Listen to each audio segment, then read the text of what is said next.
ভারতের প্রধানমন্ত্রী নরেন্দ্র মোদী, যার নিরাপত্তা নিয়ে সবসময় থাকে সর্বোচ্চ সতর্কতা, কিন্তু জানেন কি, সম্প্রতি নেওয়া হয়েছে একদম নতুন সিকিউরিটি স্টেপ।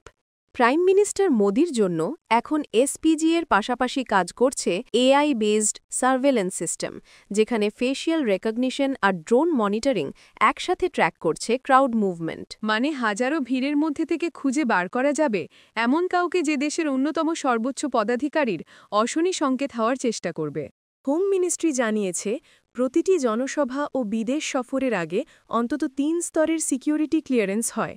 র, আইবি এবং লোকাল পুলিশ সবাই এক কোঅর্ডিনেটেড সিস্টেমে যুক্ত।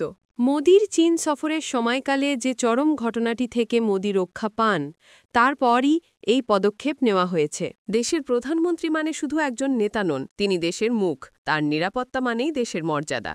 এই নতুন টেকনোলজি বেসড ব্যবস্থা দেখাচ্ছে ভারত এখন নিজের নেতাকে, নিজের ভবিষ্যৎকে আরও শক্ত হাতে রক্ষা করছে।